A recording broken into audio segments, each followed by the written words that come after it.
The release of Shadow Labyrinth is right around the corner. I'm really excited for this game. It looks like such a fresh change for the Pac-Man series that I would love to see continue alongside our typical world games and maze madness. And can we just take a moment to appreciate the classic arcade sound effects that appear in this game? There's been more information slowly trickling out across social media sites for the past few weeks. Now, I've already created a few videos about Shadow Labyrinth, going over the secret level episode based on the game, as well as the greater canonical implications of the game on the United Galaxy Space Force timeline, so go check those out. But today I wanted to go over some of the other Shadow Labyrinth media and gameplay that's been released in the meantime, while at the same time looking back at some stuff that I may have missed in other trailers. We've actually gotten a few more video clips while I'm editing this video, so keep an eye out, you might see something interesting. And just while I have you, if you're a Nintendo Switch 2 collector, it looks like the Switch 2 version of this game is going to be a code-in-box release, so that's something you might want to keep an eye out for. The Switch 1 version appears to be fully on cartridge. Alright, and we're going to start by looking at some of the collages posted to the official Shadow Labyrinth Instagram page. So at first glance, this assortment of different Shadow Labyrinth related items may seem a little confusing, so let's break it down piece by piece. Starting in the center, we see a sketch of the swordsman. There's a quote underneath that says, "How many have there been?" Was this written by the swordsman himself? Maybe it's an existential kind of question. It's unlikely that Puck would have written this as she has no hands, and seems to already be aware of how many swordsmen there have been. We have work to do, number 8. It's already been established that the swordsman you play as in Shadow Labyrinth is swordsman number 8, and that's even the caption of this photo. Maybe in the game we'll have this moment of self-realization, where the swordsman realizes he's not the first, and he definitely won't be the last. You are the one. Trap. Underneath, we see blueprints of the swordsman's sword. The designs vary, so these are probably hinting at some upgrades we can acquire throughout the game. To the right, there's some flowers that are reminiscent of some of the enemies we've seen in gameplay so far. We've seen this plant boss plenty of times, and even though the teeth are a nod to Venus flytraps, I like to think of it as a little closer of a reference to the chomping nature of Pac-Man. Moving up and to the right, we see a fossil with the face of Puka from Dig Dug on it.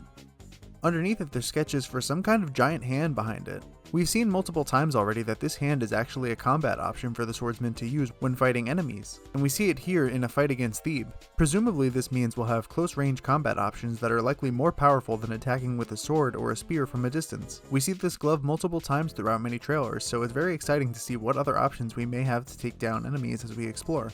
And on a rock to the left, we see what appears to be a new iteration of the United Galaxy Space Force logo. Now I'm basing this off of the wings that appear on the side, but interestingly enough, the only evidence I was able to find of this being the USGF logo comes from the Japanese version of the official timeline site. The logo appears there, but the US site is completely missing these tabs. Kind of odd since there's clearly the space for them.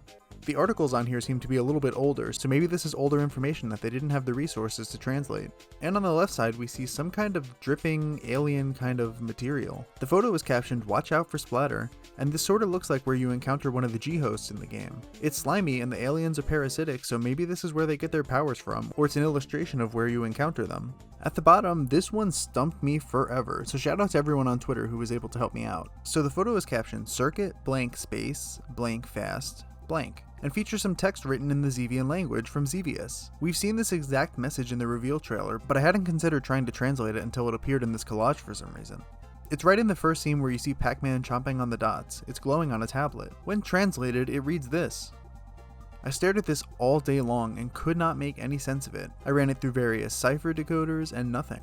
Finally, I turned to Twitter to ask you guys what it could possibly mean, and very quickly some dedicated fans overseas were able to point me in the direction of somewhat of a translation. So what stumped me was the fact that I was trying to find some sort of answer for this in English. Turns out I had translated the Xevian letters correctly, but it was actually giving us the phonetic spelling of the Japanese text. So bear in mind, I don't speak Japanese, and internet translators are never going to be as accurate as actual translations.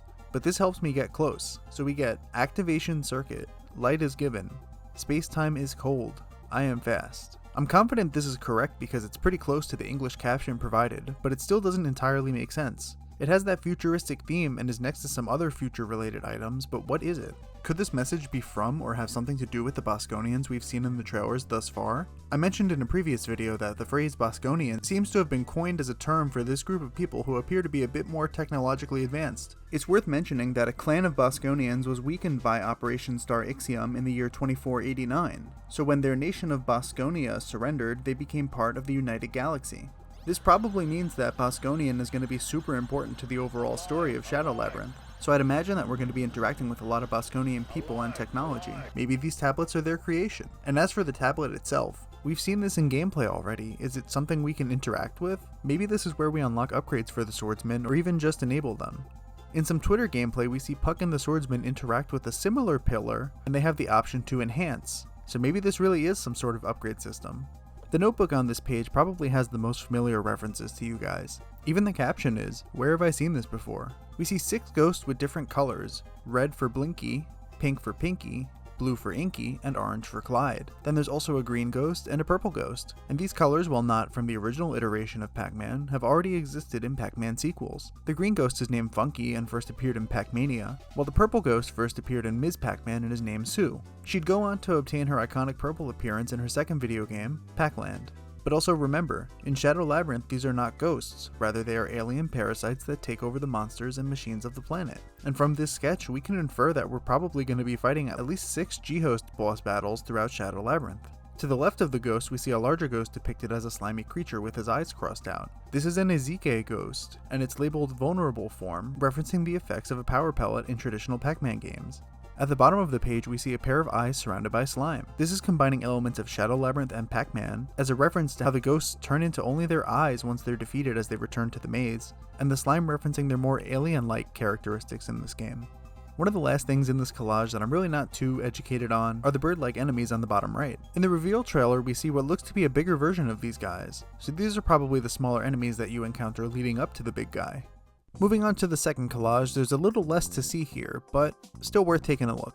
Along the left side of the image we see what appears to be a timeline. The pointed edges sure do make it look like some sort of arrow, but the shape of other lines in the image also seem to resemble some sort of cave system or coastline on a map. It says 2399, and consulting the official UGSF timeline, the year 2399 lines up with the events of Mr. Driller, specifically how Susumuhori, son of Taizo Hori and Masuyo Tobi, moves to action to solve the block overflow incident of 2399. This is really just a long way of describing the events and gameplay of Mr. Driller, where you drill through colored blocks to reach the end of the floor. And if those characters sound or look familiar, it's actually because Taizo Hori is the main character of the Dig Dug series, and Masuyo Tobi is the main character of the Japan-only shooter game, Baraduke.